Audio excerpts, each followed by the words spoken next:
I'm sure looking at the construction is with contact Boy, with he's the coming ground. down now. Here it goes. Yeah, oh yeah, it's Yeah, coming he's almost coming straight down in. now. I think. Oh, And that very looks like a soft. great Look at that. Very soft. And look softly. at that.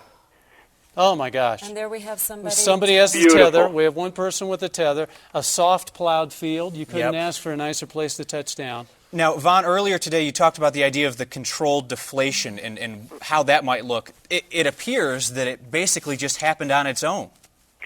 Yes, that's basically like you set up a little bit of a leak, helium out, and be able to get it to come down. And as we can see, that obviously there's not a lot of surface winds because the craft is just sitting there. We didn't have the drag potential and the drag hazard, and it just looks like it settled in. It was piloted on a beautiful leisure flight. And look at the deputies' feet as they walk around in the field. You can tell, just as Marty said, it's fresh plowed. There's probably a foot or so of dirt in those furrows that hopefully cushion the landing. We're hearing that this is near Prospect Reservoir. Oh, okay. So this has been at least 2.5 hour Yes. flight, and perhaps it Unintended might be flight. a little bit more. Yes. Yes. For a 6-year-old boy that crawled into the basket of this homemade device that he had been working on with his father in Fort Collins, Falcon Henny, 6 years old, that crawled into this, and we still don't know all the details, but somehow it managed to get untethered and lifted off. Mm-hmm. And then the parents were in just a utterly helpless situation. It would, Calling for help. it would appear that their primary concern here is making sure that the balloon doesn't get back off the ground. Yeah, they're piling dirt on top of it there to try to tether it. Kyle, Kim, I've seen no sign of Falcon Henny. I know, at and this that's point. the part that. I'm not quite sure if the emergency responders know where or how to look for him. I don't know if they know where he is, but I've seen no indication of the 6-year-old boy that we've been talking about here for the last couple of hours. They are securing the balloon.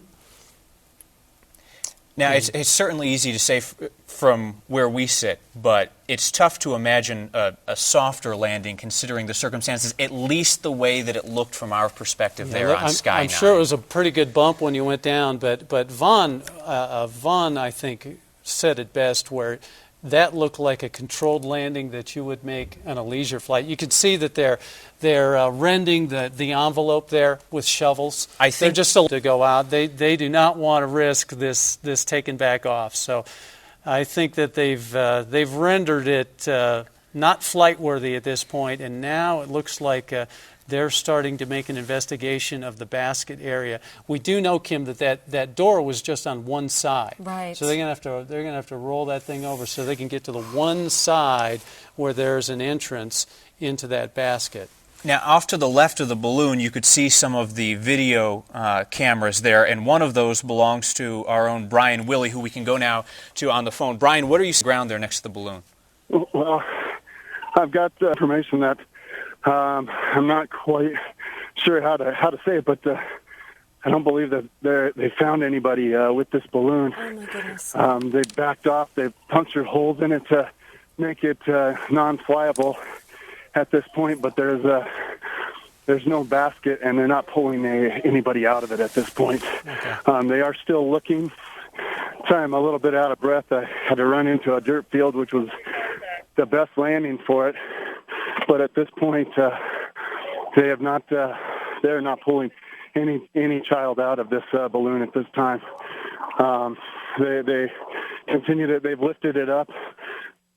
What you say was the basket. They've now completely lifted upside down, and again, they have not found any child. There was no child on board this balloon at this point. Can you see, have they opened up what we were referring to as the door or the hatch? Can you see that they've looked inside, or have they just turned it? No, they have looked inside. Hofstra right now is using his pocket knife to cut the rest of that open. That door is, what you say was the door, is open at this point. They're cutting the rest of the balloon open at this point. But again, there's no child in this balloon. And to be honest with you, the faces of these the paramedics and the sheriff's department is in pretty much disbelief at this point. A lot of phone calls are being made. and just really no one knows what to do right now. I can tell you that the bottom of the balloon, there is a peg that's sticking out from the bottom of that balloon, and there's nothing attached to it. And it looks like at one point something may have been attached to that. But again, there is no child that is on this, that was a part of this aircraft per se that landed in this field.